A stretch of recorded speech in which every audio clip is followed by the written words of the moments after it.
NCERT class 7 मराठीच्या दादास्पत्र या धड्याचे आपण क्वेश्चन आन्सर्स बघतो आहे, इन्क्लुडिंग ग्रामर. सो ह्याच्यामधले येणारे समानार्थी शब्द येईल. सहलला येणार भ्रमंती, हे रॉंग आहे. भ्रमंती येणार सहलला शब्द किंवा पर्यटन, भ्रमंती किंवा पर्यटन. देखणा सुंदर. शेत शिवार, शेतला जमीन नाही येणार, शेत येणार शिवार. वनला येणार जंगल. मजाला येणार मस्ती. दिवस दिन. चित्रफितला येणार समानार्थी शब्द सिनेमा. पक्षी खग विहंग. मित्रला येणार सखा. शाळाला येणार विद्यालय, हे लिहायला चुकलंय, विद्यालय. दला य किंवा ध्य. आठवण स्मरण स्मृती. महिन्याला येणार मास.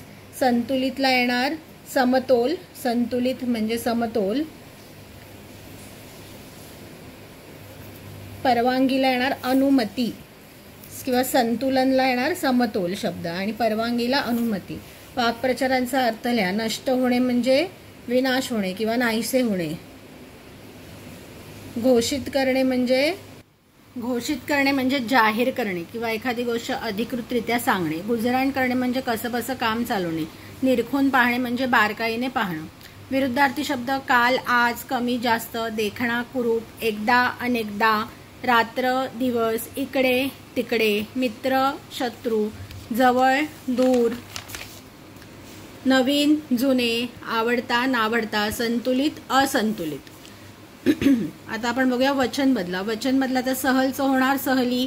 गावचं होणार गावे. शेतचं होणार शेती. आठवणचं होणार आठवणी. शाळाचं तेच राहतं, शाळाचं शाळाच राहणार. चोचचं चोची. झाडचं झाडे. पक्षी पक्षीच राहतं. किडा किडे. वर्ष वर्षे होतं, असा इथे एक मात्रा लागणार, वर्षे. पत्र पत्रे, पत्री नाही, पत्र पत्रे. अंड अंडी. बी बिया, बियाचा बी पहिला होतो. वन वने. नेक्स्ट आहे लिंग बदला. लिंग बदलाला मैत्रीण, इथे न नळातला पाहिजे, सॉरी न बाणातला पाहिजे. पक्षी पक्षीण, सेम न बाणातला. शेतकरी शेतकरीण, न. दादा दादी, दादा दादीने येणार, हा हिंदीतला दादा नाही आहे, दादाचं ताई येणार. देखणा देखणी. शिक्षक शिक्षिका. आई बाबा. बहीण भाऊ. आता आपण बघूया एका वाक्यात उत्तरं लिहिणं. आमच्या शाळेत पक्ष्यांविषयीची चित्रफित कोणी दाखवली? मग विज्ञान केंद्र येथील ताई दादांनी शाळेत पक्ष्यांविषयीची पक्ष्यांसंबंधी चित्रफित दाखवली. सो विज्ञान केंद्र येथील ताई दादांनी. मराठी बऱ्याचशा CBSE इंग्लिश मिडियमच्या मुलांचं मराठी थोडं लो वीक असतं, त्यामुळे हे शब्द जे आहे ते तुम्ही लिहूनच त्याचे म्हणजे लिहूनच प्रॅक्टिस करायला हवी. विद्यार्थ्यांनी अभयारण्यात कोणते पक्षी पाहिले? मग विद्यार्थ्यांनी अभयारण्यात माढोक, चंडोल आणि माटिटवी हे पक्षी पाहिले. संतुलित पर्यावरणात पक्षी कुठली भूमिका पार पडतात? पक्षी संतुलित पर्यावरणाचा अविभाज्य भाग आहेत. प्रदूषण टाळणे, बियांचे वहन करणे यामध्ये त्यांची प्रमुख भूमिका असते.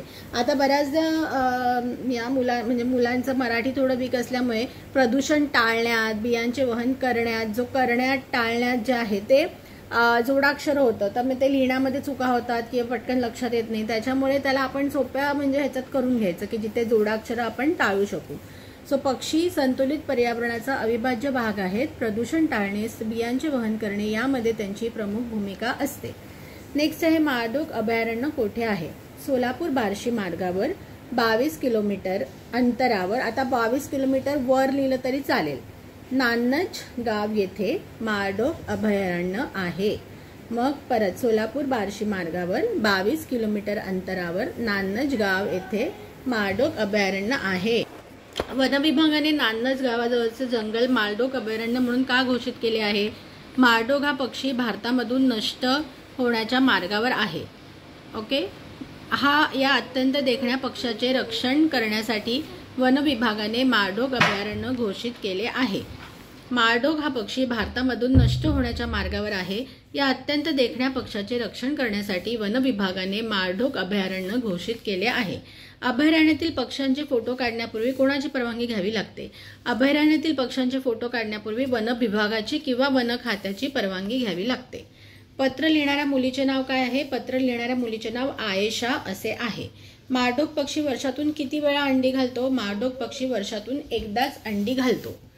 मारडोक पक्ष्यांची संख्या कमी कधी होते? इतर प्राणी मारडोक पक्ष्यांची अंडी तुडवतात, त्यामुळे त्यांची संख्या कमी होते. कोणते लिहा? दादाला पत्र लिहिणारी आयशा. सहल कुठे गेली होती? मारडोक अभयारण्य. भारतात नष्ट होण्याच्या मार्गावर असलेला पक्षी मारडोक. मारडोक पक्षी कोणाचा मित्र आहे? शेतकरी. अभयारण्यात बहिणीला कोणाची आठवण आली? दादाची. खूप जण एकत्र फिरायला जाणे म्हणजे काय? सहल. पडद्यावर एकामागोमाग एक चित्र दाखवणं त्याला म्हणतात चलचित्र किंवा चित्रफित. पशु पक्षी सुरक्षितेसाठी असलेली जागा अभयारण्य. फोटो काढण्यासाठी वापरण्यात आलेले यंत्र कॅमेरा.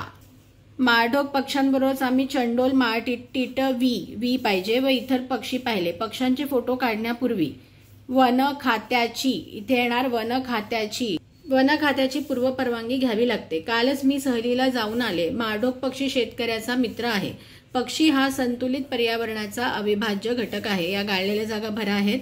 आता आपण मोठी उत्तरं बघणार आहोत. विद्यार्थ्यांनी अभयारण्यात सहलीला जाण्याचा हट्ट का धरला? मग पहिले तर जेव्हा थोडक्यात उत्तरे येतात आपण प्रस्तावना द्यायची. दादाच पत्र या पाठातील हा प्रश्न आहे. मारडोक पक्षाबद्दल माहिती या धड्यात दिली आहे. किंवा आपण असं लिहू शकतो मारडोक पक्षाचे संरक्षण कसे करावे किंवा संरक्षण करायला हवे असा संदेश या धड्यात दिला आहे.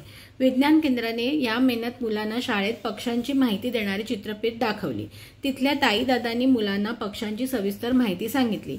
ही माहिती मुलांना फारच आवडली व त्यांनी अभयारण्यात सहलीला जाण्याचा हट्ट धरला.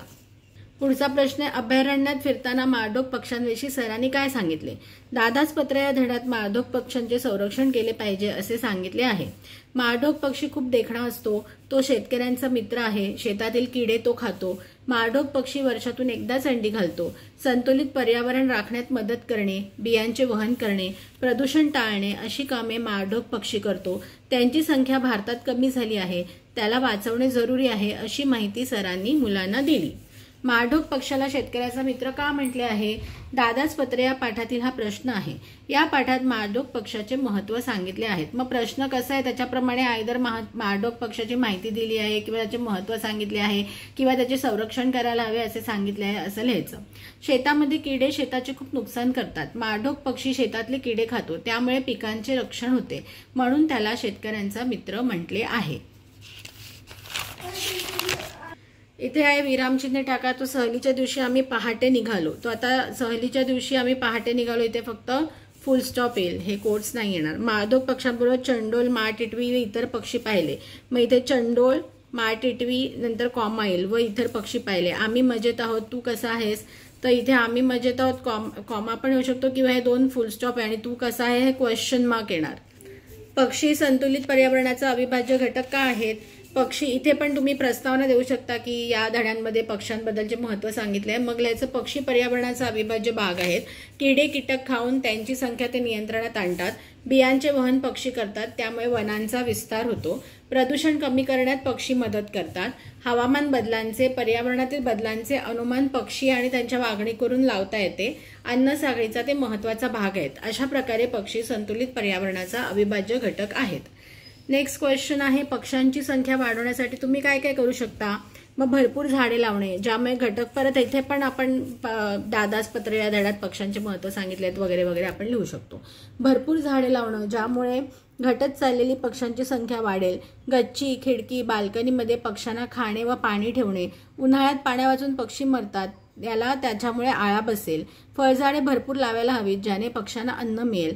वनांची, उद्यानांची निर्मिती करण्यासाठी शासनाला पत्र लिहिणे, ज्यायोगे पक्ष्यांची संख्या वाढेल. दुर्मिळ होत चाललेल्या पक्ष्यांना संरक्षित घोषित करण्यासाठी किंवा दुर्मिळ शब्द येत नसेल तर नष्ट होत चाललेल्या पक्ष्यांना संरक्षित घोषित करण्यासाठी किंवा त्यांची सुरक्षा करण्यासाठी शासनाला पत्र लिहिणे. या सर्व उपायांनी पक्ष्यांची संख्या वाढेल. सो अशा प्रकारे आपला हा चॅप्टर इथे दादाच पत्र या चॅप्टरचे क्वेश्चन आन्सर कंप्लीट झालेले आहेत. तुम्हाला आमच्या व्हिडिओजने तुमच्या अभ्यासात मदत होत असेल तर नक्की आमच्या चॅनलला लाईक, सबस्क्राईब, शेअर करा. थँक्यू.